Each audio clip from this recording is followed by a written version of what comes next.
Assalamualaikum warahmatullahi wabarakatuh. Bismillahirrahmanirrahim. Alhamdulillahi rabbil alamin wa afdalus salati wa tammu taslim ala habibina al-mustafa Muhammadin rasulillahi sallallahu alaihi wasallam.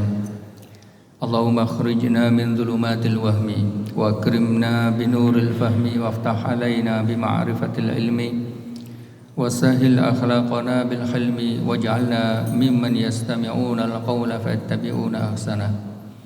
Allahumma la ilma lana illa ma 'allamtana innaka antal alimul hakim. Rabbi shrah li sadri wa yassir li amri wahlul 'uqdatam min lisani yafqahu qawli. Amma ba'du. Hadirin hadirat yang dirahmati Allah, semoga amal ibadah kita diterima oleh Allah Subhanahu wa taala.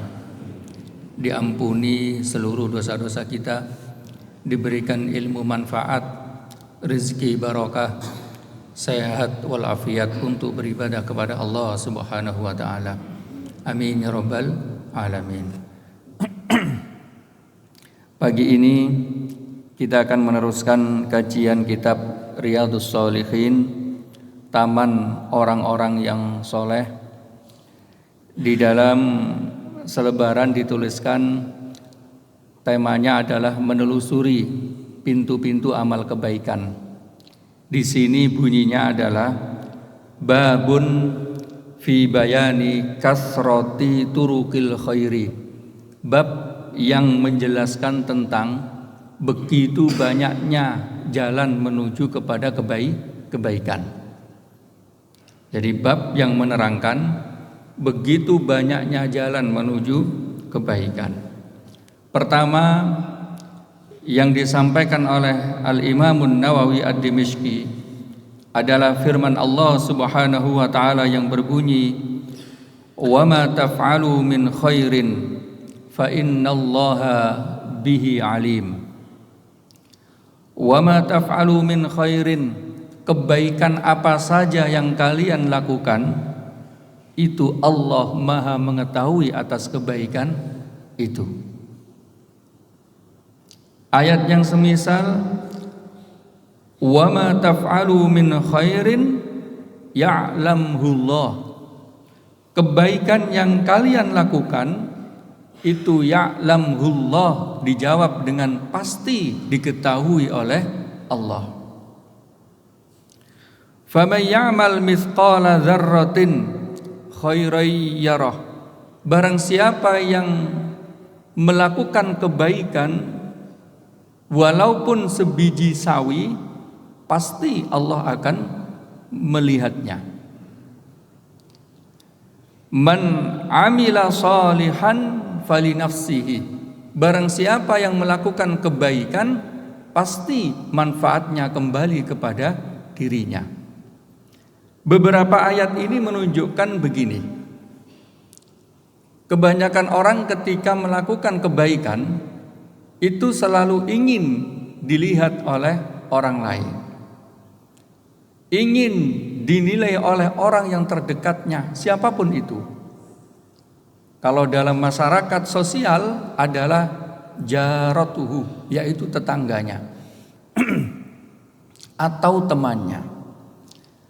Di banyak sekali ayat yang menunjukkan bahwasannya semua kebaikan yang kalian lakukan pasti Allah Maha mengetahui, pasti Allah akan melihatnya, pasti Allah akan membalasnya kebaikannya pada diri yang melakukan.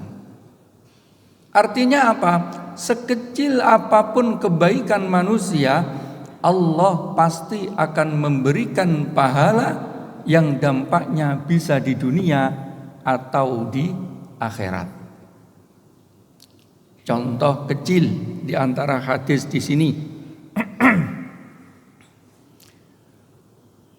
Barang siapa yang menanam tanaman, lalu kemudian tanaman itu dimakan oleh hewan atau diambil oleh orang, tidak dia makan, maka itu menjadi sedekah bagi orang yang menanamnya. Artinya secara sunnatullah, siapapun yang menanam, ketika tanaman itu tumbuh dan mengeluarkan buah, dan siapapun yang memakan, akan kembali manfaatnya kepada yang menanam. Terkadang kita kan begini, sudah ditanam, dijaga, dirawat, tiba-tiba buahnya dimakan codot atau dimakan orang, lalu punya persepsi gini, ngapain nanam-nanam, toh kita ndak makan. Ngapain nanam-nanam, toh kita ndak makan, ndak ngambil buahnya. Kalau kita bisa menikmati makanan itu fadlun minallah, keutamaan dari Allah Subhanahu wa ta'ala.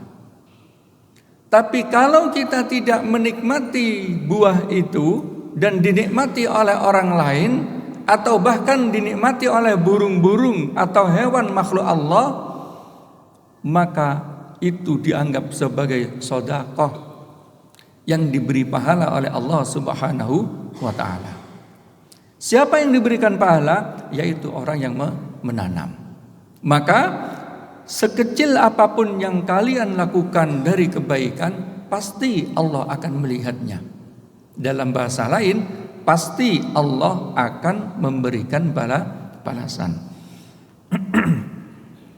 Hadis pertama yang disebutkan di sini adalah seorang sahabat bernama Abu Dzarrin Jundab bin Junadah bertanya kepada Rasulullah sallallahu alaihi wasallam, "Ya Rasulullah, ayyul a'mali afdal?" Amal apa yang paling mulia ya Rasulullah? Rasulullah menjawab, "Al-imanu billahi wal jihadu fi sabilihi." Amal yang paling mulia adalah iman kepada Allah, wal jihadu fi sabilihi, berjuang untuk menjaga iman tersebut. Jadi amalan yang paling mulia adalah mengungkapkan la ilaha illallah, mengungkapkan asyhadu an la ilaha illallah wa anna muhammadan rasulullah. Maka para ulama fikih begini, jika ada orang yang mau masuk Islam, itu tidak boleh ditunda. Ada orang katakan ke sini, "Ustadz, saya mau masuk Islam." Ke Ustadz Burhan seumpama. "Bentar, nunggu ustadznya dulu. Nunggu jamaah sholat dulu. Nunggu diumumkan di masjid dulu." Tidak. Ketika ada orang datang ingin bersyahadat, di saat itulah harus kita bimbing bersyahadat. Adapun nanti kemudian kita bawa ke ustadz, itu hanya untuk meyakinkan syahadatnya dan mendapatkan nasihat, pesan-pesan apa yang harus dilakukan setelah syahadat ini. Tapi enggak, yang sering kita temui di Surabaya, insya Allah enggak di Sidoarjo ya, itu kalau ada yang datang mau syahadat, nunggu dulu, nunggu, bahkan nunggu seminggu, nunggu hari Jumat, kayak orang nikah. Harusnya ketika dia syahadat, di saat itulah dia harus dibantu, dibimbing untuk mengungkapkan syahadatnya. Karena ngapunten, kita tidak bisa menjamin umur seseorang. Iya kalau dia masih hidup, kalau enggak, siapa akan menjamin? Dosa besar itu bagi orang yang didatangi. Sudah ikhlas niat mau bersyahadat, kita kemudian mengatakan, "Nanti dulu Pak ya, menunggu orang-orang berjamaah agar disaksikan." Enggak, itu nanti pengumuman kalau dia sudah bersyahadat di depan jamaah boleh, menunjukkan bahwasanya ini kita memiliki saudara baru. Tetapi di saat dia mengatakan, "Mas, saya ingin syahadat," di saat itulah kita harus bimbing. Walaupun kita mengatakan, "Ya Allah, saya lu bukan ustadz kok sampai syahadat ke saya." Enggak, di saat itu langsung bimbing. Makanya paling tidak syahadat itu kita ngerti teks Arabnya, ngerti artinya. Asyhadu an la ilaha illallah wa asyhadu anna muhammadan rasulullah. Aku bersaksi bahwasanya tiada Tuhan selain Allah dan aku bersaksi bahwasanya Nabi Muhammad adalah utusannya. Karena apa? Syahadat itu tidak butuh saksi. Yang butuh saksi itu akad nikah. Akad nikah harus ada saksi. Kalau syahadat tidak. Satu pun itu sudah sah. Atau tidak ada saksi sama sekali, itu sudah sah syahadat. Adapun pengumuman itu sunnah. Maka amal yang paling mulia adalah al-imanu billah wal jihadu fi sabilihi. Iman terhadap Allah dan berjuang untuk menjaga keimanan itu. Maka dari itu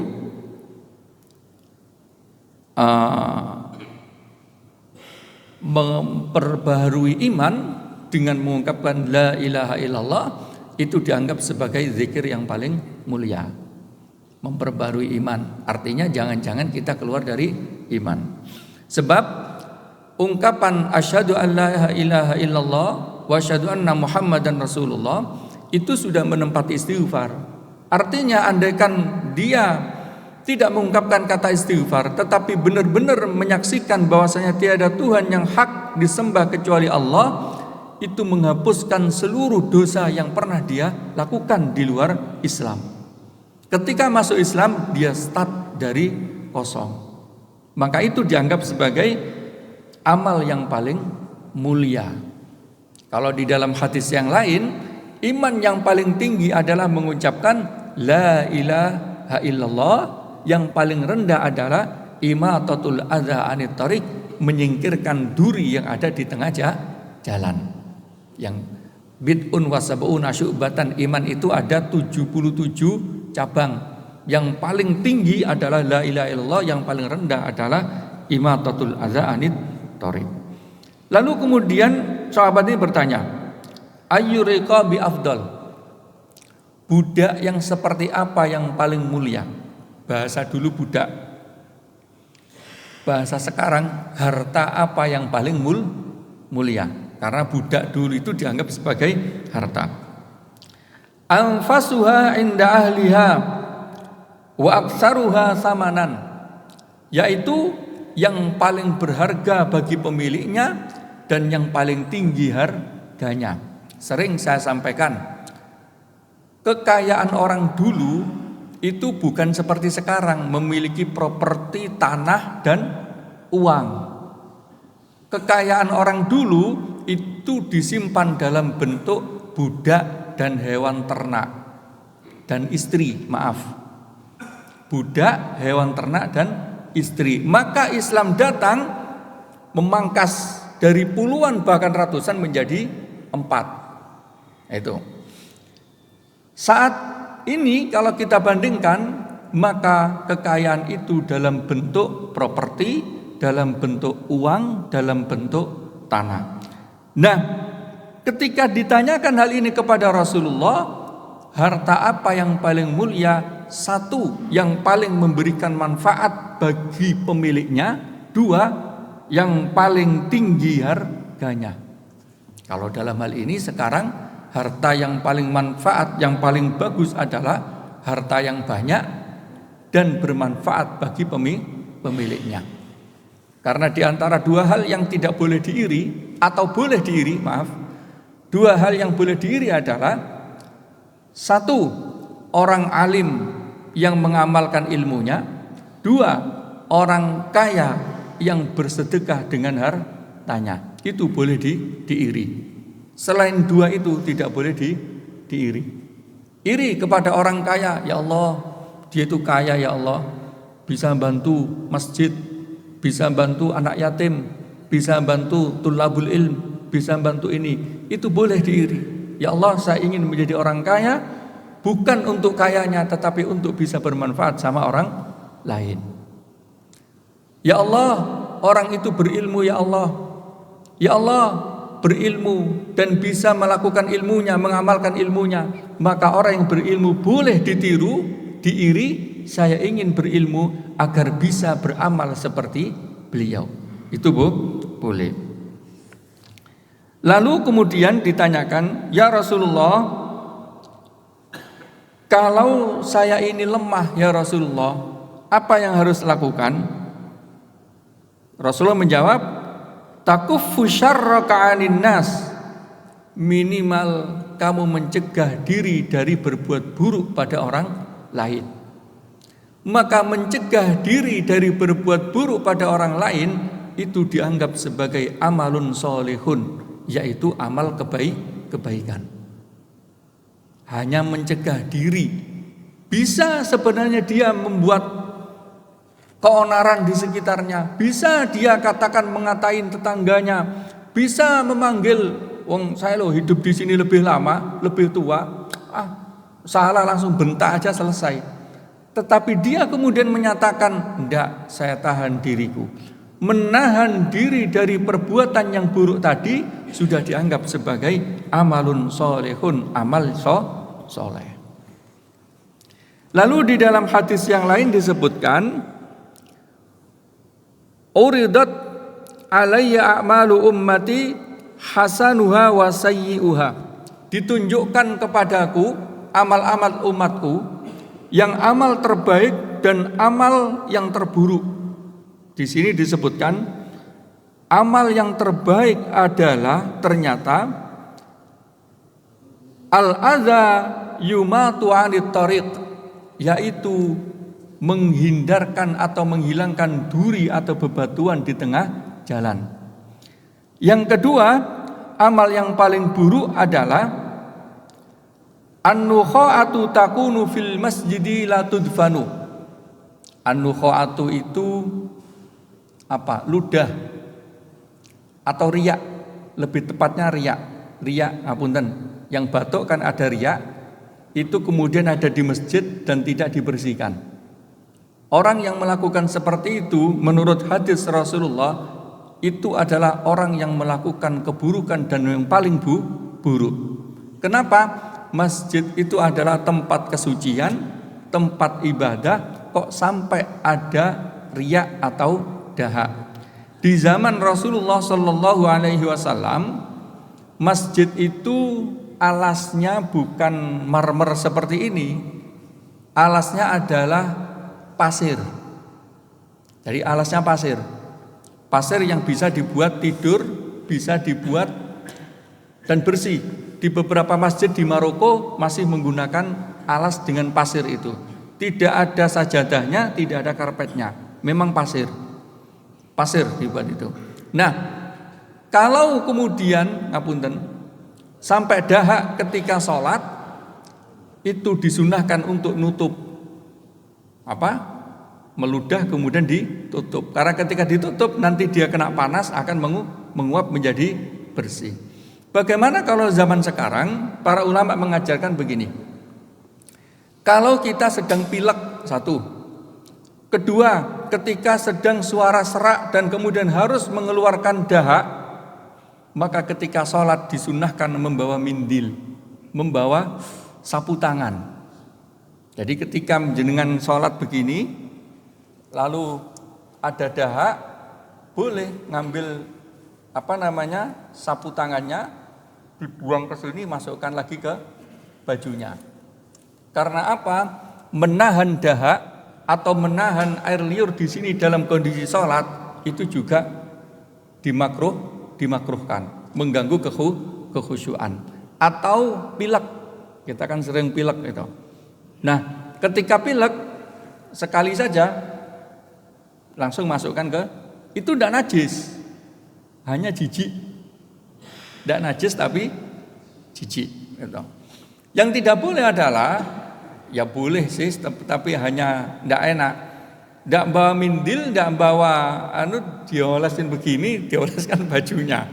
Nah, ini membuat orang lain menjadi jijik. Kenapa dianggap sebagai paling buruk? Karena menyisakan kotoran di dalam masjid itu dianggap sebagai amalan yang terburuk.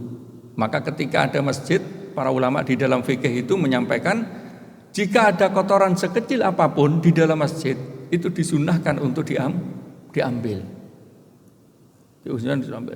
Kayak ngapunten, kadang ada sisa upil atau kuku yang terlepas. Jika ada, pegang, masukin ke bajunya sendiri, atau nanti dibuang di luar. Ini yang kedua. Yang pertama tadi, amal yang terbaik yang disampaikan oleh Rasulullah adalah menghilangkan kotoran di tengah jalan, menghilangkan duri di tengah jalan. Maaf, ini kondisinya kehidupan dulu, bukan sekarang. Kalau sekarang jalan semuanya bersih. Dulu tidak. Seakan-akan dulu begini, tempat membuang sampah adalah jalan. Dulu. Tempat membuang kotoran adalah di samping-samping jalan, bahkan di tengah-tengah jalan. Karena apa? Karena bahkan seluruh kendaraan pada saat itu, kalau tidak unta, kuda, himar, maka jalan adalah tempatnya kotoran. Nah, ketika ini tempatnya kotoran, biasanya orang begini, ini dibersihkan pun tetap kotor karena setiap hari dilewati kuda. Dibersihkan pun tetap kotor karena setiap hari dilewati unta.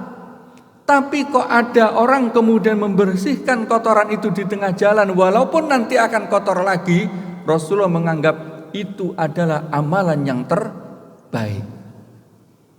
Amalan yang terbaik. Kita tidak membayangkan jalan di saat ini ya. Kalau jalan saat ini kan bersih, mulus, karena tidak lagi menggunakan hewan. Nah, itu masuk di dalam pintu-pintu amal kebaikan. Di dalam hadis yang lain dikatakan bahwa kullu sulama bani Adam, kullu sulama minan nasi alaihi shadaqah. Setiap ruas dari Bani Adam itu wajib dikeluarkan sedekahnya. Minggu lalu kayaknya keluar juga hadis ini. Kapan? Kulla yaumin tatlu'u fihi syamsu. Setiap pagi ketika matahari terbit. Hadis yang kedua disebutkan setiap manusia itu memiliki 360 ruas. 180 ruas tidak bergerak, 180 ruas bergerak. Jika yang tidak bergerak, arlo bergerak, tidak bergerak, maka itulah yang menjadikan linu, yamna'uhun naumu dalam bahasa sini. Dia pasti tidak bisa tidur. Nah, untuk membuat semuanya bergerak, maka setiap manusia minimal diperintahkan untuk mengucapkan kabbarallaha Allahu akbar, wa hamidallaha alhamdulillah, wa hallalallaha la ilaha illallah, sabbahallaha subhanallah.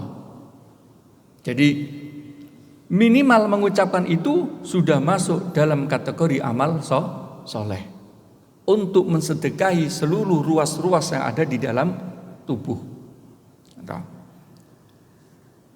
Di dalam hadis yang lain masih berhubungan dengan tadi, Rasulullah Shallallahu Alaihi Wasallam itu pernah menyampaikan, ra'aitu rajulan yataqallabu fil jannah fi syajaratin qata'aha min dhahri tariq. Saya melihat seorang laki-laki itu jalan-jalan di surga. Jadi bahasanya itu yataqallabu fil jannah. Tidak hanya ada di surga, tetapi berjalan-jalan di surga. Kenapa? Ternyata dia masuk surganya dikarenakan memotong pohon yang pohon itu masuk ke jalan dan menghalangi orang yang berjalan. Jadi dia masuk surga itu dikarenakan membersihkan jalan dari tertutupnya jalan itu karena pohon. Jadi risyajaratin qata'aha kanat tu'dhin muslimin, karena pohon itu menghalangi orang muslim. Maka dia masuk surga karena memotong pohon agar pohonnya tidak menghalangi orang yang berjalan. Hadis ini sahih diriwayatkan oleh Imam Muslim. Artinya apa? Ngeten. Dulu kita mendapatkan cerita-cerita, katakan orang masuk surga karena lalat, orang masuk surga karena mengkasih minum anjing, orang masuk surga karena apa? Ini menunjukkan di dalam keyakinan Ahlussunnah wal Jamaah, seorang muslim tidak boleh meremehkan amalan sekecil apapun amal itu. Karena bisa jadi amal yang terkecil itulah yang menjadikan dia masuk surga. Jadi saya ulang lagi, seorang mukmin itu tidak boleh meremehkan amal sekecil apapun amalan itu. Karena bisa jadi amalan yang terkecil itu bagi dia yang mengantarkan dia masuk surga. Tapi bukan berarti seperti ini. Oh, bersihin jalan aja bisa masuk surga. Jadi nggak usah sholat lah, cukup bersihin jalan. Nah ini enggak. Modalnya hangus ini. Karena sholat 5 waktu sudah menjadi modal yang harus ada. Maka dia masuk surga karena apa? Karena memotong pohon yang pohon itu menghalangi orang jalan. Hadis selanjutnya, seorang sahabat tiba-tiba haus. Ketika haus, lalu kemudian dia masuk ke sumur dan minum. Bahasanya masuk ke sumur, ngapunten. Kalau sumur kita kan dikerek. Sumur di Timur Tengah, sumur di Afrika itu lebar, diameternya itu bisa kadang sampai 5 meter. Maka kemudian kalau mau ambil, turun ke bawah ada tangganya. Turun ke bawah ada tangganya. Nah, ketika dia seperti itu, dia minum, selesai minum naik ke atas. Tiba-tiba ada anjing. Lah, anjing ini ternyata tidak bisa turun. Mungkin tangganya tinggi, nggak bisa turun. Ketika tidak bisa turun, dia langsung begini, ya Allah, anjing ini merasakan apa yang aku rasakan tadi, yaitu rasa haus yang sangat haus dari perjalanan jauh ini. Akhirnya dia turun ke bawah, ambil air, diberikan kepada anjing karena dia merasakan apa yang kurasakan tadi.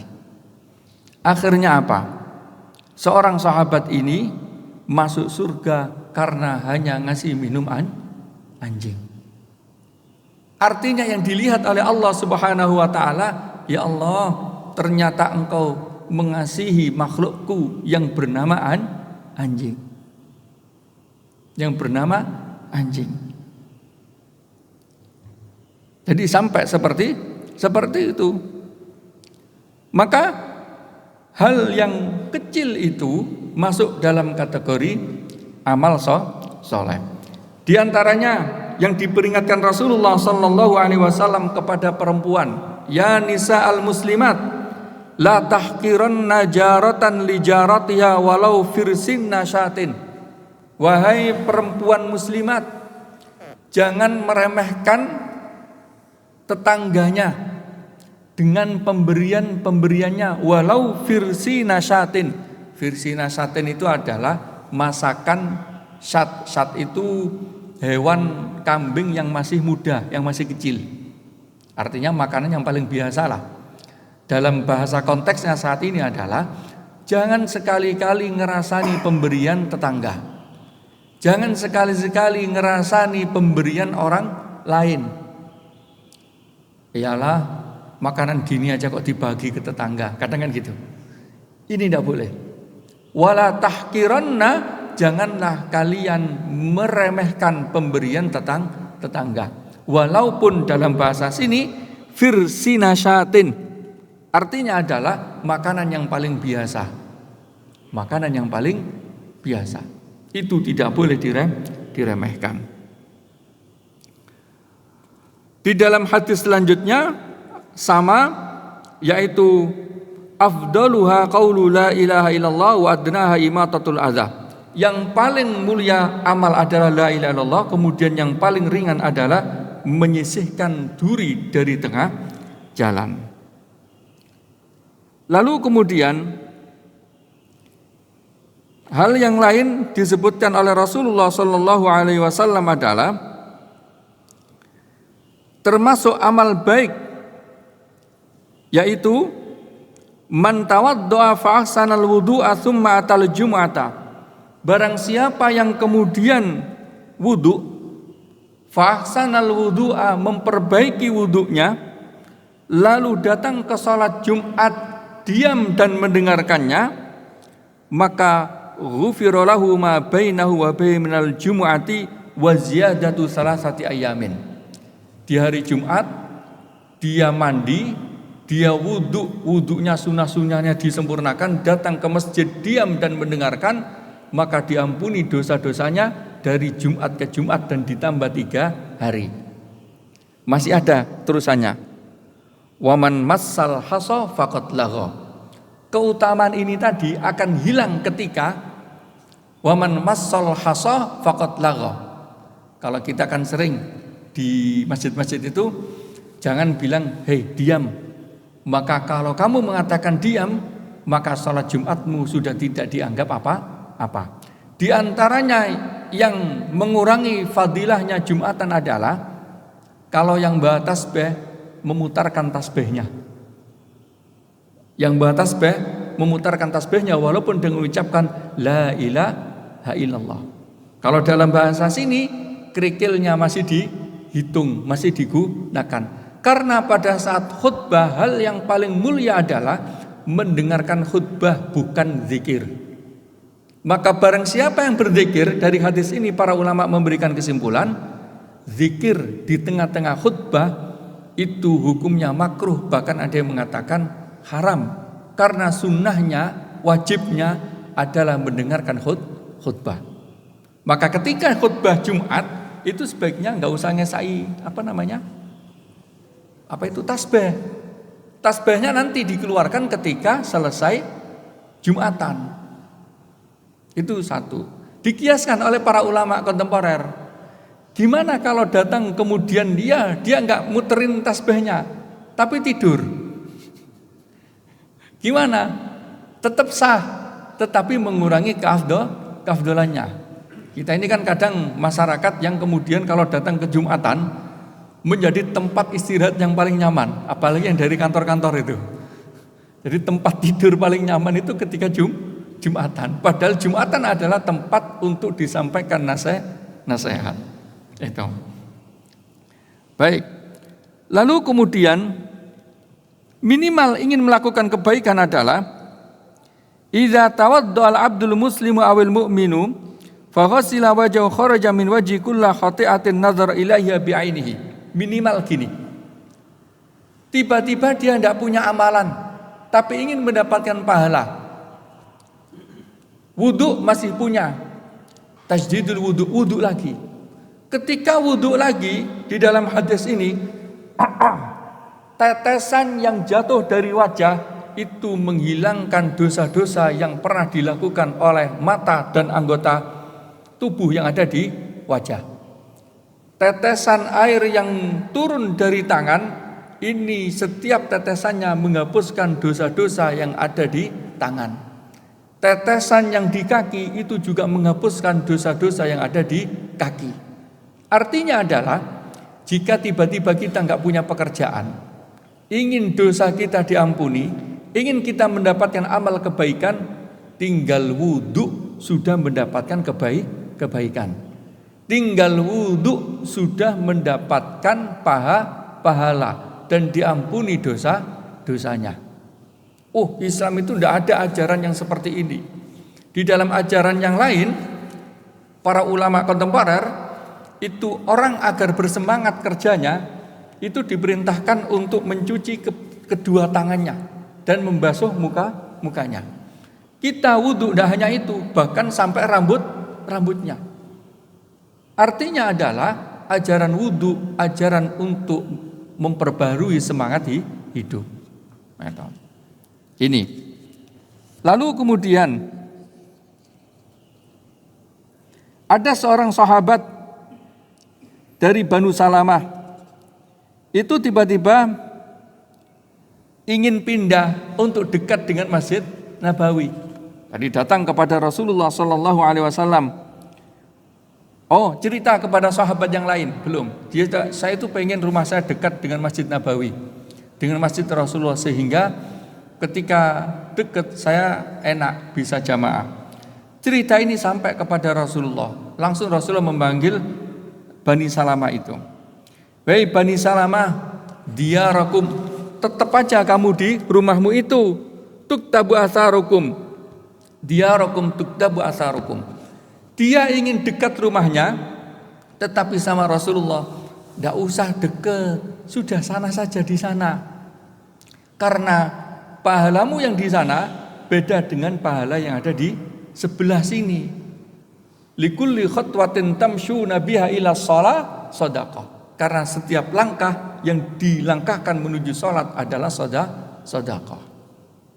Maka seorang sahabat yang ingin dekat dengan Rasulullah sallallahu alaihi wasallam itu malah dilarang.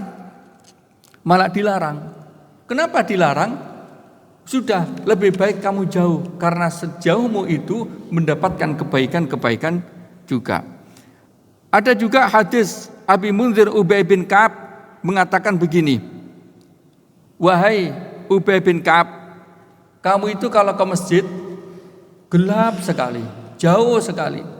Kenapa kamu enggak beli khimar aja agar memudahkan kamu datang ke masjid? Dijawab oleh Rasulullah sallallahu alaihi wasallam, qad jama'allahu laka dzalika kullahu. Dia tidak membeli khimar itu, dia telah mengumpulkan seluruh kebaikan-kebaikan para sahabat yang ada di sini semuanya. Karena apa? Dia harus jalan dengan berjalan kaki menuju masjid Rasulullah sallallahu alaihi wasallam. Maka panjenengan yang rumahnya paling jauh itu adalah pahalanya paling banyak. Walaupun dalam kitab kontemporer kalau naik kendaraan apa? Dihitung putaran roda. Putaran roda itu kan panjang. Enak jalan kaki dipendek-pendekkan. Nah, itu adalah bagian dari amal soleh. Dalam hadis yang lain, ittaqun nara walau bisyiqqi tamratin. Ini hadis panjangnya kan begini. Nanti sama dengan seperti ini, majelis nasihat seperti ini enggak akan bermanfaat kecuali pada orang yang satu beriman kepada Allah, yakin akan adanya hari kiamat. Dan itu juga ditunjukkan oleh Al-Quran. Nabi Muhammad itu tidak akan memberikan manfaat kecuali kepada orang yang satu beriman kepada Allah dan percaya akan hari kiamat.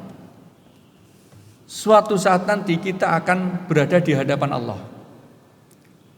Tidak ada terjemahan, tidak ada penerjemah. Sudah langsung berhadapan dengan Allah. Ketika sudah berhadapan dengan Allah, maka hanya ada dua pilihannya. Satu, menghadap kepada surga. Dua, menghadap kepada neraka. Dan yang di sini diceritakan adalah sosok seseorang hamba yang ternyata menghadap kepada neraka. Ya Allah, ternyata di akhir ini menghadapnya kepada neraka. Tapi hamba ini ternyata terselamatkan dengan apa? Walau bisyiqqi tamratin. Ittaqun nara walau bisyiqqi tamratin. Selamatkanlah dirimu dari api neraka walaupun hanya dengan memberikan syikki tamrah itu ngapunten. Kalau tamrah itu kan satu kurma. Syikki tamrah itu apa? Separuh kurma. Walaupun hanya dengan separuh kurma. Itu bisa menyelamatkan kita dari api neraka. Kalau di dalam hadis yang lain adalah aswadain. Aswadain itu adalah air dan kurma. Minimal memberi air, minimal memberi kurma walaupun sepotong, itu bisa menyelamatkan dari api neraka. Di dalam kebiasaan orang Arab itu, di antara amal yang paling baik adalah membawa hewan ketika bepergian. Ketika membawa hewan ketika bepergian, maka air minumnya dari hewan tersebut, susunya tinggal diambil. Termasuk yang bisa menyelamatkan dari api neraka dan dihitung amal kebaikan adalah ketika ada orang datang lalu mengatakan, kamu sudah minum apa belum? Belum, silakan ambil susu yang ada di hewanku itu. Lalu kemudian dia minum. Kalau zaman sekarang kan sulit untuk membayangkan. Bayangkannya kalau sekarang adalah kemana-mana bawa botol air. Ketika jalan ada orang kehausan, kita berikan air. Kita berikan air. Di sini hampir jarang orang sedekah air. Padahal kalau menurut para ulama, sedekah yang paling tinggi pahalanya adalah sedekah air. Kalau di Timur Tengah itu, kalau di depan rumah-rumah orang-orang yang mewah, itu biasanya ada namanya apa ya? Bukan kulkas, tapi bahasanya thalajah. Jadi air dispenser tapi besar. Dan itu orang bisa minum dari sana. Kalau di Arab Badui itu adalah jir, gentong. Itu ditaruh di depan rumah. Siapapun yang lewat bisa minum di sana. Atau orang yang menyeberang padang pasir. Di setiap sekitar 20 kilo itu pasti ada seperti bangunan yang di situ ada air. 20 kilo. Satu farsah itu kan 80 kilo. Maka ada 4 pos. Ada 4 air minum. Itu. Kalau dulu hanya 2 pos.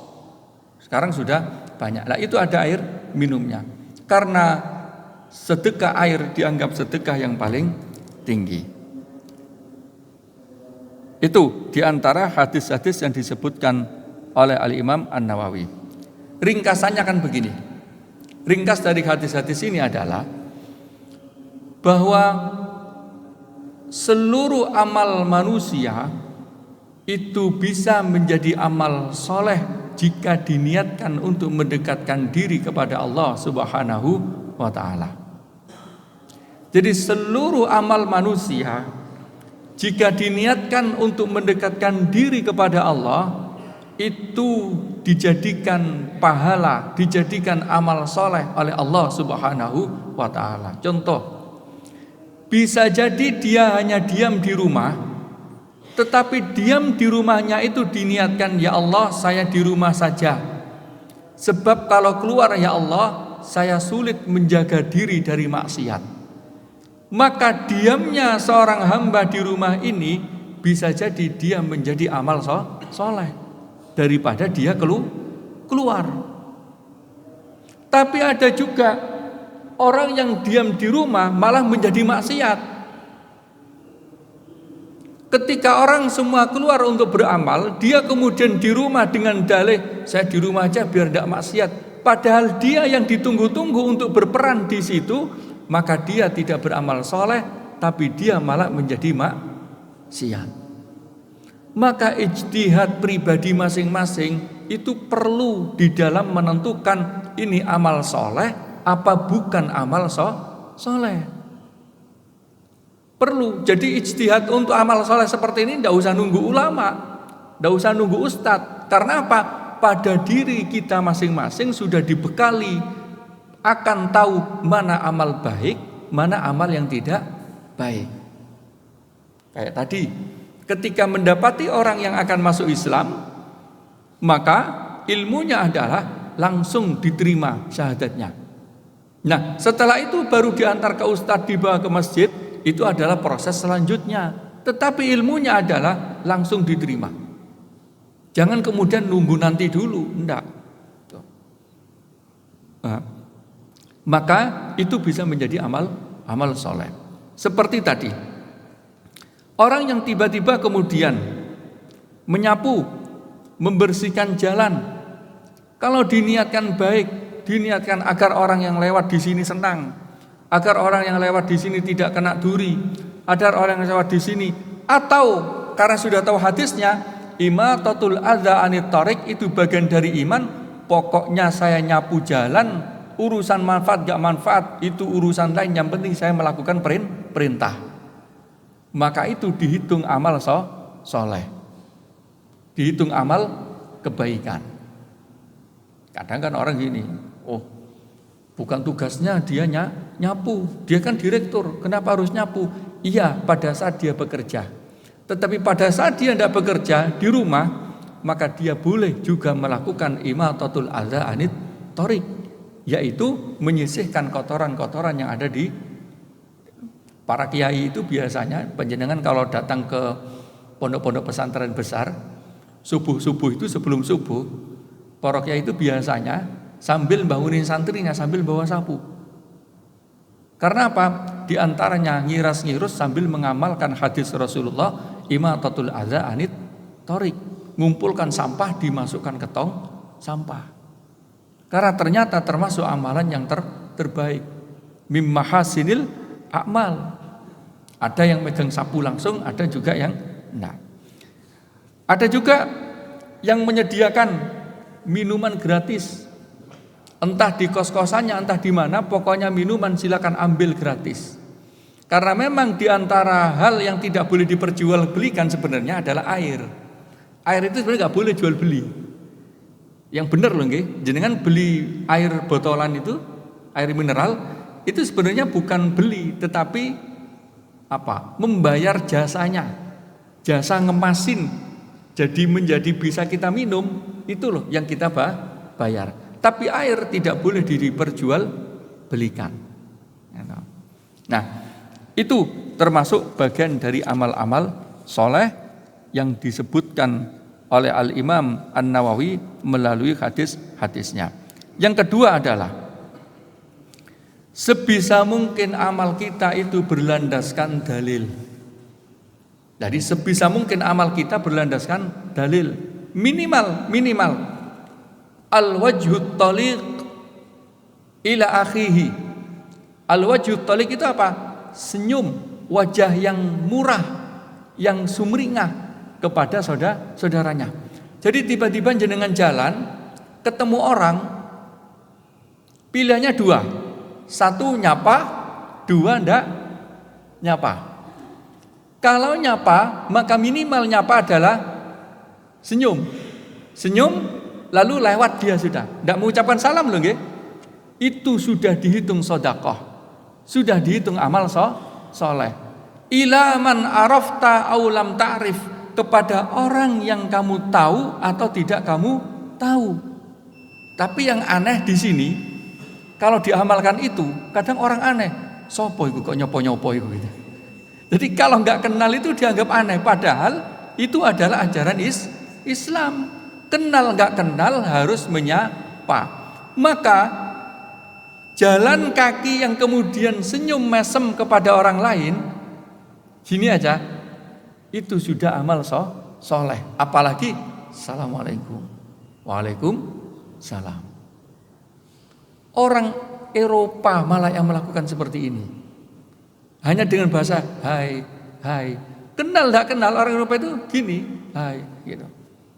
Sambil mengucapkan salam. Jadi al-wajhut taliq ila akhihi itu juga bagian dari sedekah. Dan ternyata di dalam kajian psikologi, orang yang suka menyapa itu potensi bahagianya lebih tinggi daripada orang yang tidak suka menyapa. Dalam bahasa kita itu orang sumeh itu lebih sehat daripada orang yang tidak sumeh. Makanya kemudian di dalam istilah nahwu itu ada as-sakinani la yaltaqiyan. Dua sukun itu tidak akan pernah bertemu. Yang pernah belajar nahwu. Oh, di dalam Quran juga gitu. Dua sukun itu pasti nggak pernah bertemu. Kenapa? Karena sukun itu orang yang tenang, diam. Pendiam dengan pendiam itu nggak akan pernah akur. Caranya apa? Kalau satu pendiam, maka satu harus cerewet. Sama-sama cerewet itu biasanya juga masih akur walaupun ada potensi tengkar. Tapi sama-sama diam itu tidak pernah punya potensi rukun atau akur. Bahasa yang lain begini, sama-sama tetangga tidak pernah menyapa itu tidak akan pernah rukun. Sama-sama tetangga harus ada yang ngalahin satu mutaharrik, yaitu bergerak. Makanya dalam kaidah nahwu as-sakinani la yaltaqiyan, dua orang yang diam itu tidak akan pernah menumbuhkan sedekah, tidak pernah menumbuhkan pahala. Baik, itu di antara beberapa kesimpulan hadis-hadis Rasulullah sallallahu alaihi wasallam terkait dengan penelusuran bentuk-bentuk amal soleh. Monggo jika ada yang ingin ditanyakan, monggo disampaikan. Nggih.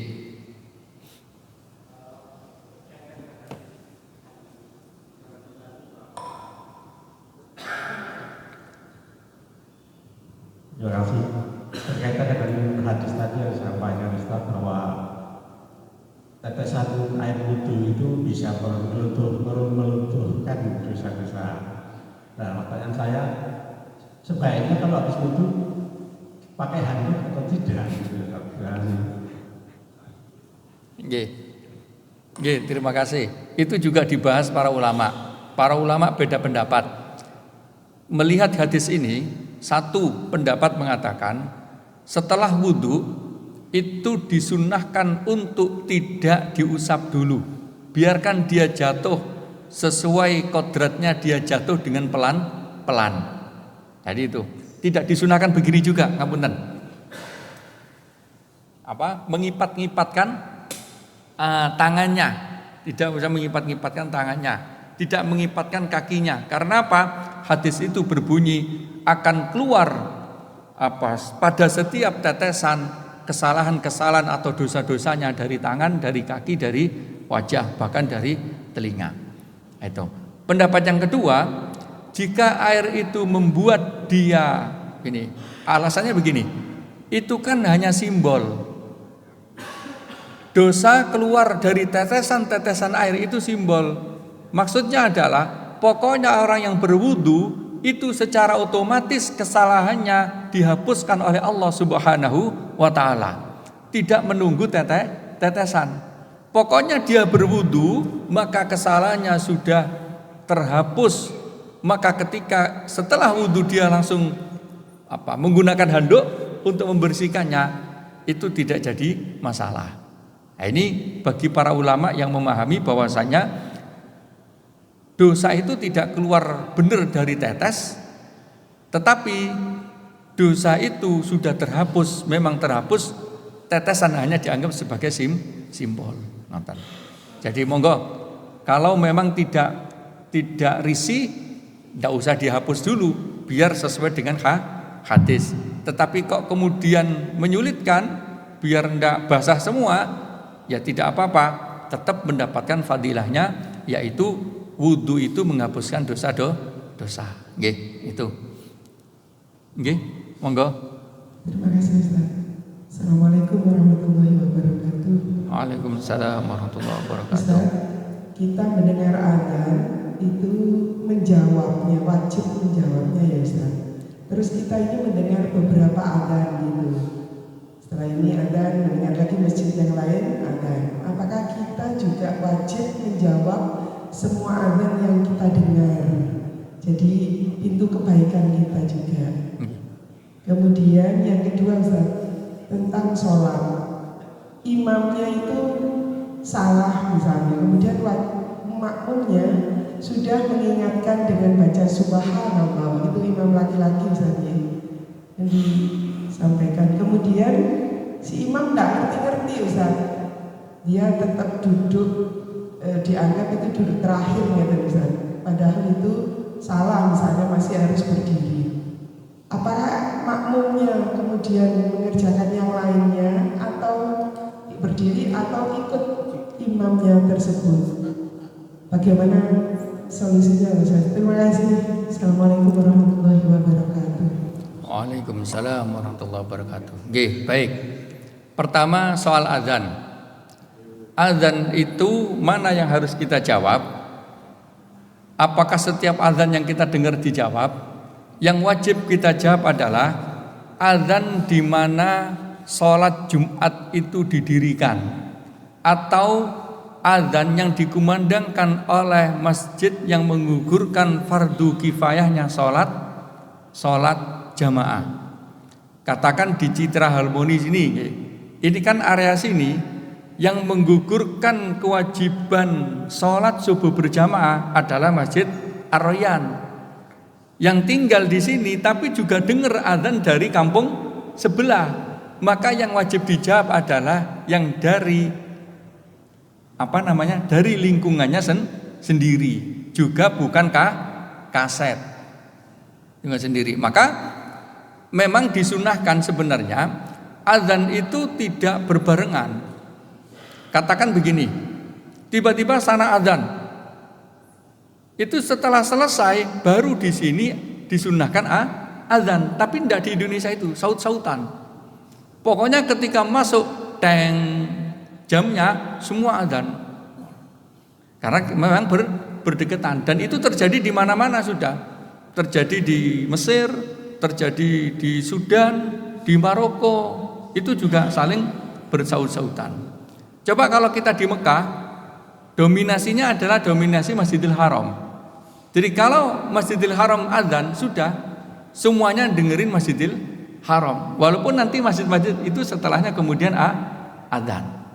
Maka yang wajib didengar adalah masjid yang mengumandangkan adzan untuk menggugurkan sholat fardu kifayah, yaitu yang terdekat. Itu satu. Yang kedua, bagaimana kalau imamnya salah? Sudah diingatkan subhanallah, salah.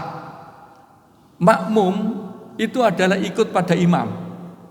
Imamnya andaikan salah 5 rakaat, makmum harus tetap ikut. Tidak boleh makmum itu kemudian salam dewe. Kalau makmumnya salam sendiri, maka dia keluar dari fadilah jamaah. Katakan ngeten, itu terjadi di UIN Sunan Ampel juga. Karena yang imami profesor, kemudian sholat asar jadi 5 rakaat.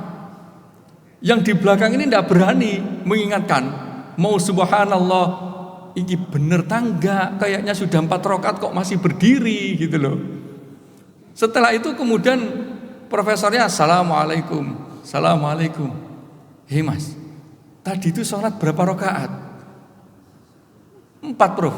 Yang bener 4 apa 5? Perasaan saya juga 5. Lah kok gak diingatkan? Siapa yang berani ngingetin profesor, prof? Kirain gak bisa pun bener gitu. Jadi kalau imam salah tetap diikuti. Kalau ndak tahu sampai salam ndak tahu, Ustadz, Pak Imam, tadi salah loh, 5 rakaat loh itu, ndak 4. Enggak ta.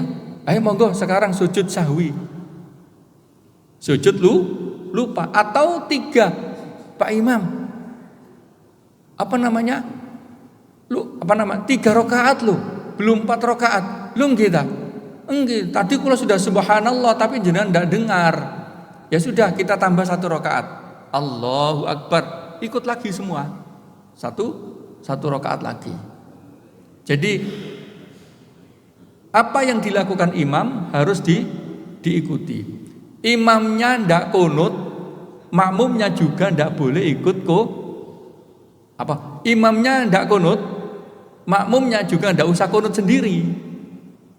Kalau imamnya kunut, makmumnya juga harus ikut kunut. Jadi imam itu adalah sebagai pimpinan. Ternyata jadi makmum itu enak, jadi imam yang nggak enak. Sama seperti nyopir mobil itu loh.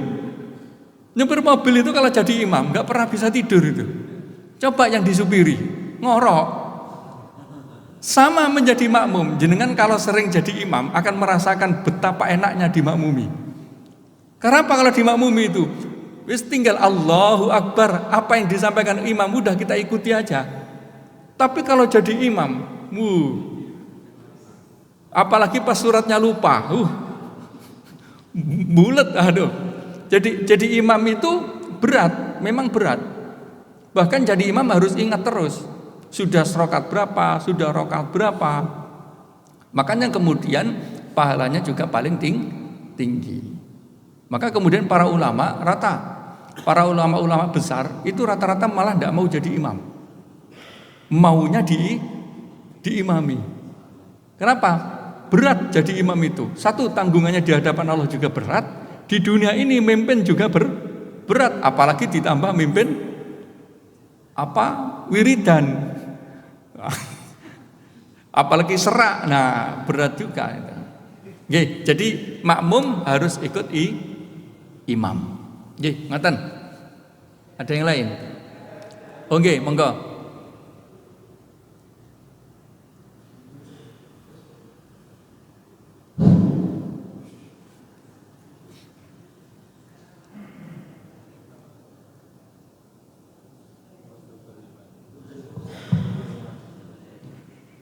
Bismillahirrahmanirrahim. Assalamualaikum warahmatullahi wabarakatuh. Waalaikumsalam warahmatullahi Tadi wabarakatuh. Ustaz menjelaskan kalau pada saat khutbah Jumat tidak boleh berzikir ya. Apakah ini memang berbeda dengan majelis ilmu? Dikatakan pada majelis ilmu itu banyak malaikat yang di sekitar kita dan kita sebaiknya disunahkan untuk berdoa atau mungkin berzikir. Ini yang pertama. Yang kedua, kalau kita bertemu dengan kumpulan orang-orang non-muslim, bagaimana cara kita menyapa? Jelas kita tidak dengan assalamualaikum ya Ustaz ya. Atau hanya satu saja orang muslim di antara kumpulan non-muslim. Demikian Ustaz, terima kasih. Wassalamualaikum warahmatullahi wabarakatuh. Waalaikumsalam warahmatullahi wabarakatuh. Nggih. Bagaimana berzikir di majelis ilmu atau di khutbah? Kengeten, urutannya begini. Majelis ilmu tertinggi di dalam agama kita adalah majelis ilmu khutbah Jumat. Tidak ada majelis ilmu yang disediakan oleh agama yang masuk dalam ibadah selain khutbah Jumat. Maka majelis ilmu yang paling tinggi, yang paling mulia adalah khutbah Jumat. Maka ketika dibacakan khutbah atau disampaikan khutbah, itu tentu berhubungan dengan ilmu untuk melunakkan hati, ilmu untuk menunjukkan petunjuk hidayah, ilmu untuk bertaubat. Maka ketika ilmu disampaikan, tidak disunahkan yang lain-lain. Bahkan sampai zikir wiridan pun tidak disunahkan. Wiridan zikirnya adalah wiridan ilmu yang sedang dipelajari itu. Nah, ketika dibandingkan dengan majelis ilmu itu kan riyadun min riyadil jannah, raudhatun min riyadil jannah. Bahkan sayap-sayap malaikat diletakkan di sana. Maka zikir yang paling mulia adalah zikir mengingat-ingat ilmu tersebut. Dan dimaksud zikir di situ adalah zikir mengingat-ingat ilmu tersebut. Maka zikir itu tidak mesti mengucapkan la ilaha illallah, tidak mesti mengucapkan subhanallah. Mengingat ilmu itu juga bagian dari zikir. Walaupun kadang tidak menghalangi, Ustadz saya nggak terganggu kok, hanya subhanallah. Ternyata begitu ya. Nah, itu tidak masalah kalau hanya seperti itu. Itu hanya menunjukkan kekaguman dia kepada keilmuan. Ya Allah, ternyata begitu ya. Kalau ada orang mu'alaf datang, harus langsung syahadat ya. Kalau di depan saya, subhanallah, ternyata begitu ya, harus langsung ya, nggak boleh nunggu ustadz ya. Kalau begitu saja tidak masalah. Tapi yang dimaksud di majelis ilmu adalah zikir yang paling mulia, dan doa paling mulia adalah zikir dan doa terkait dengan ilmu. Maka di antara yang dibahas para ulama, jika ada majelis ilmu di dalam masjid, orang kalau masuk masjid disunahkan apa? Tahiyatul masjid. Jika ilmu sudah berjalan dan sedang disampaikan, bahkan dia takut ketinggalan, maka dia tidak disunahkan sholat tahiyatul masjid, dia disunahkan langsung duduk. Karena apa? Mencari ilmu wajib, tahiyatul masjid sunnah. Sunnah tidak bisa digagalkan dengan wajib. Terutama ilmu-ilmu yang berhubungan dengan ilmu kewajiban, sholat, puasa, zakat. Jadi kan banyak orang kemudian menganggapnya ada majelis ilmu sudah jalan, dia di pojok sholat sunnah dulu, sholat sunnah tahiyatul masjid. Walaupun ini juga tidak salah, tetapi dalam skala prioritas, kalau ilmunya itu memang benar-benar dia belum tahu, maka dia diwajibkan langsung duduk, karena dia berhubungan dengan ilmu yang sedang dipelajari.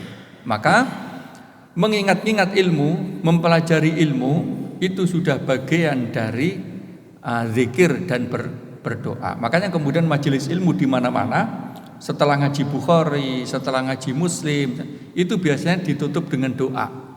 Ditutup dengan doa atau dimulai dengan doa. Kayak tadi saya itu mengikuti Syekh Muhammad Said Ramadan Al-Buti.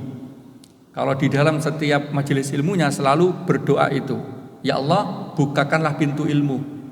dan jadikanlah kami orang yang mendengar yang baik dan mengikutinya. Waj'alna mimman yastami'unal qaula fayattabi'una ahsana. Ya Allah, jadikanlah kami orang yang mendengarkan yang baik dan mengikuti kebaikan tersebut.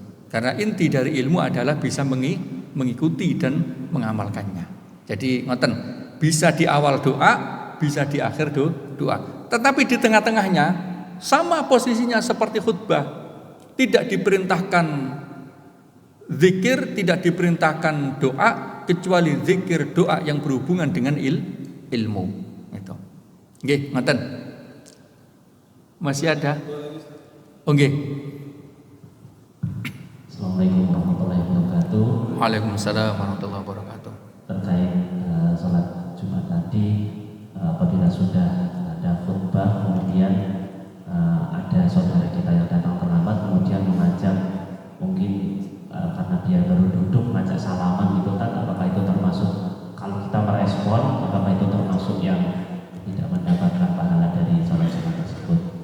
Yang kedua terkait dalil, apakah ketika kita melaksanakan pekerjaan kebaikan tanpa kita tahu dalil dulu, apakah kita tetap mendapatkan keutamaan tersebut? Tanpa mengetahui dalilnya. Oh, dalil. Okay. Apakah kita dapat keutamaan dari pahala pengerjaan tersebut? Terima kasih. Okay. Baik, pertama, kalau ada di sholat Jumat lalu kemudian datang yang ngajak bersalaman, sebagian ulama mengatakan hanya salaman 1 kali boleh. Kanan kiri berarti 2 kali, karena ketemu orang itu disunahkan bersalaman, tetapi tidak mengucapkan salam. Itu diperbolehkan. Yang masuk aksabal haso itu adalah terus menghitung zikirannya. Jadi wiridannya terus. Ini kan terjadi pada orang-orang sufi yang kemudian zikir terus padahal khutbah sedang disampaikan.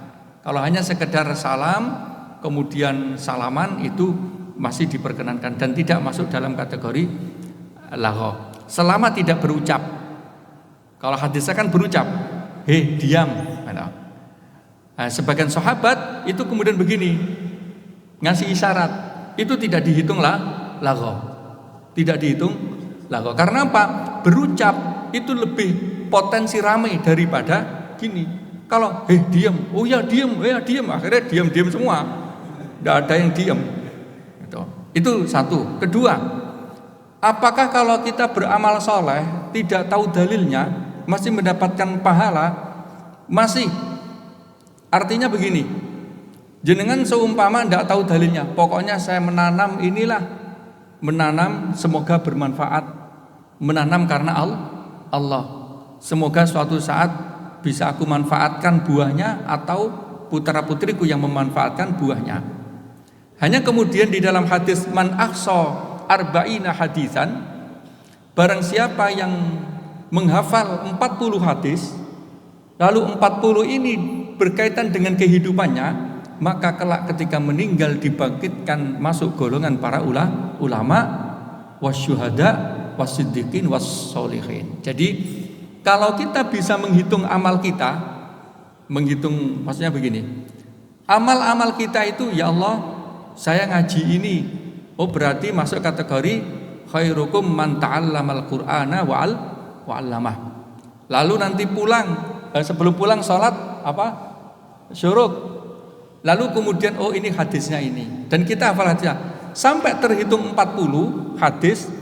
Para ulama berpandangan masuk kategori golongan para ulama.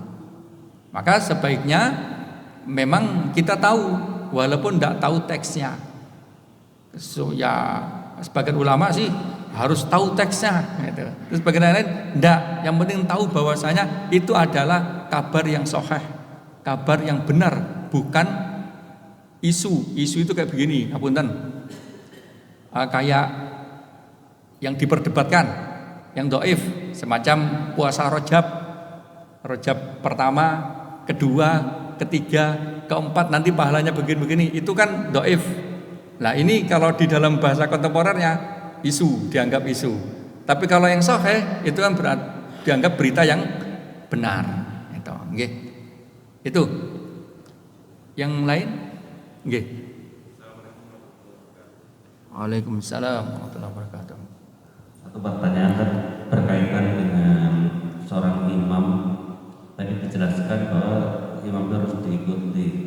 Nah, ini saya pernah sholat di suatu tempat, kebetulan imam itu tidak melakukan doa untuk sholat subuh itu, tapi dia beri kesempatan para jamaah sekalian nanti pada saat rakaat kedua setelah ta'idul yang mau doa kunut silahkan doa sendiri, diberikan kesempatan. Jadi ada seperti itu. Mohon penjelasan. Assalamualaikum warahmatullahi wabarakatuh. Waalaikumsalam warahmatullahi wabarakatuh. Nggih, ini juga problem sebenarnya dalam fikih. Tidak ada yang seperti itu. Artinya kita harus tegas. Kalau kunut ya kunut. Kalau enggak. Karena dua-duanya benar. Hadisnya sahih dua-duanya. Kalau memang kunut, kalau enggak. Imam Syafi'i saja ketika ngimami di Masjid Nabawi itu enggak kunut. Karena apa? Menghormati pendapat gurunya yang meyakini hadis kunut itu untuk kunut nazilah, bukan kunut subuh. Sehingga beliau enggak kunut. Itu sebenarnya adalah ingin bersikap moderat, menggabungkan dua pendapat. Maka dia enggak kunut, tapi memberikan tempat untuk yang lain yang kunut. Itu sebenarnya tidak ada dalilnya itu. Di fikih tidak pernah ketemu. Ngapunten kalau mungkin panjenengan ada yang ketemu. Artinya tidak ada sikap di dalam fikih yang mengajarkan imam boleh menunggu makmumnya yang sedang berkunut. Itu tidak ada begitu. Jadi imam kalau memang tidak kunut ya tidak usah kunut. Yang lain juga tidak usah ikut kunut. Tapi kalau imamnya kunut ya sudah kita ikut kunut. Wong kunut itu doa.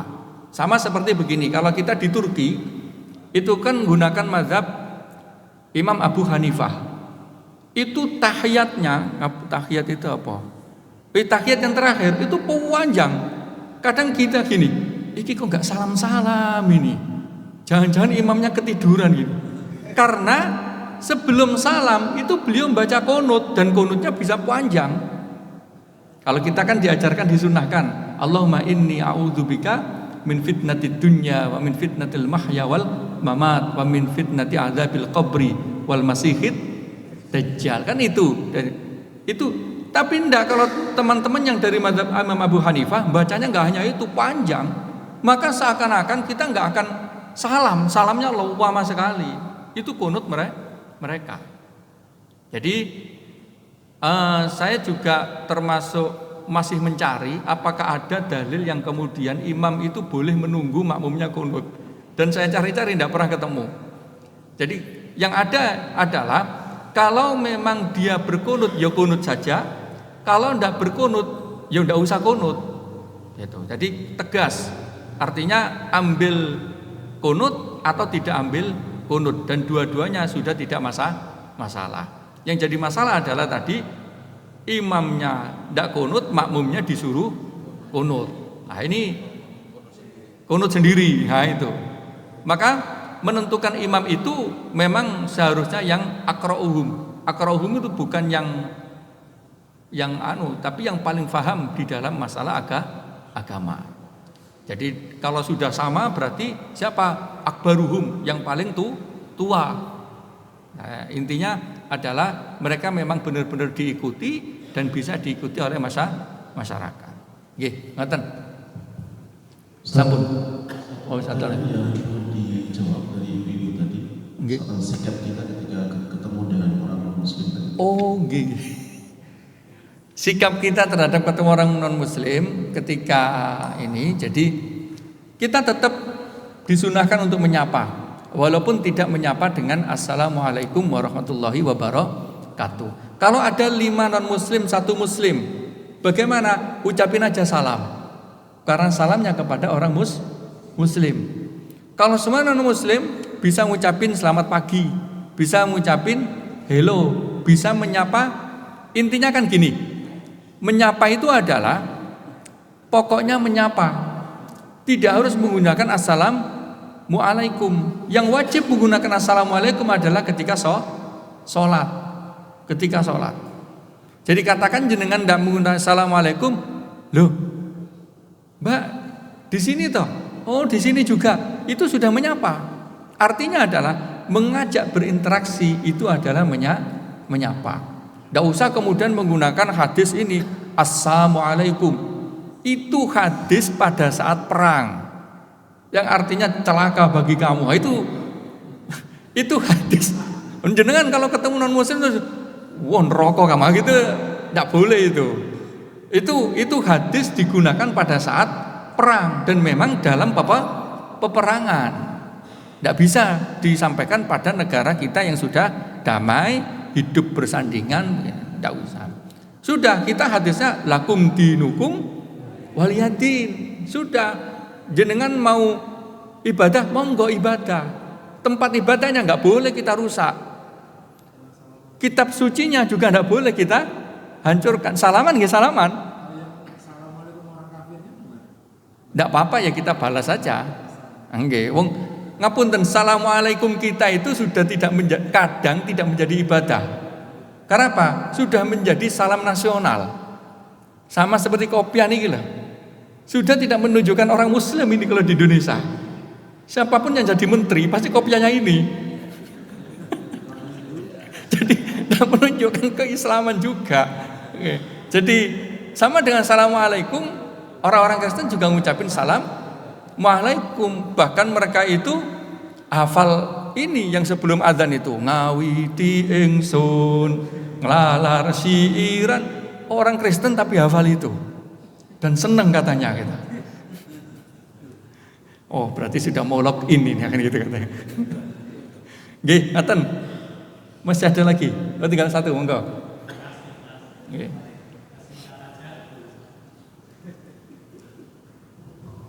Ketika khutbah Jumat kita mengedarkan kotak amal, mohon menjelaskan. Oh, nggih. Itu memang ada beda pendapat para ulama tentang kotak amal yang berjalan ketika khutbah Jumat. Ada yang berpandangan amal pada saat tengah-tengah khutbah Jumat itu juga dianggap lagho. Ini satu pendapat ya. Jadi kotak amal yang dijalankan ketika khotib sedang menyampaikan khutbah itu sebagian ulama mengatakan faqat lagho. Kenapa? Dia sudah beramal di dalam amal khutbah Jumat, mengeluarkan uang, masukin itu. Sebagian ulama mengatakan enggak, karena itu hanya sekedar lewat begitu saja. Sehingga beberapa masjid itu biasanya kotak amalnya sudah dikeluarkan sebelum khutbah dimulai. Jadi ketika azan, pengumuman kotak sudah dimulai dan dibuat. Kalau beberapa masjid yang ketat, satu baris itu satu kotak. Satu baris satu kotak, sehingga satu kotak berhenti di sana. Tidak satu masjid satu kotak. Yang lama kan satu masjid satu kotak. Kenapa? Kotak ini akan berakhir sampai khutbah terakhir. Nah ini kemudian yang dipermasalahkan. Untuk menghindari itu, sebaiknya memang satu baris satu kotak. Ketika azan dikumandangkan, semua sudah duduk, kotak berjalan, pengumuman, baru imam naik mimbar, kotak sudah selesai. Itu yang paling aman. Nggih, ngoten. Ustaz, ini biasanya persoalannya itu pada saat khotibnya sudah naik, jamaahnya belum banyak yang hadir.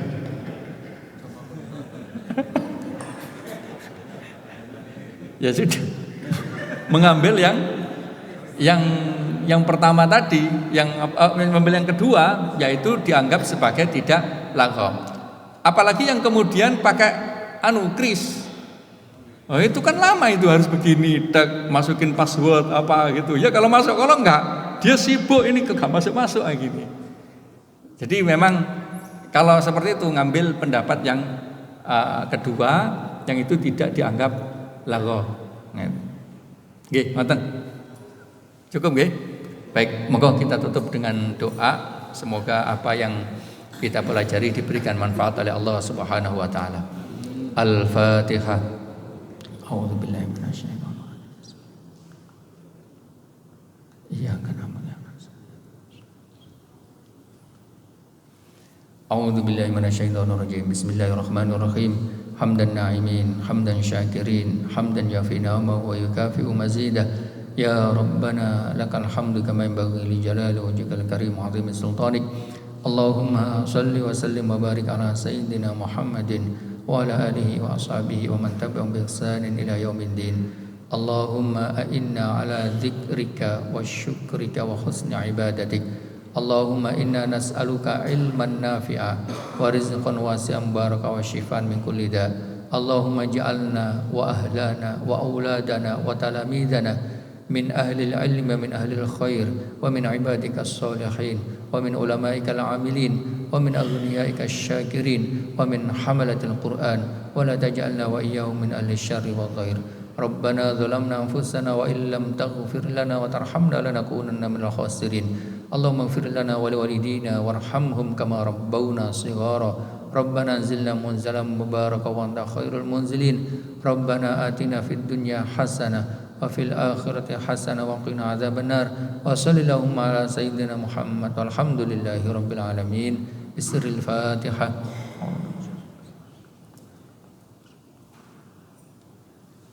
Amin amin ya rabbal alamin. Demikian yang dapat kami sampaikan. Mohon maaf atas segala kekurangan. Wallahul muwaffiq ila aqwamit thoriq. Wassalamualaikum warahmatullahi wabarakatuh.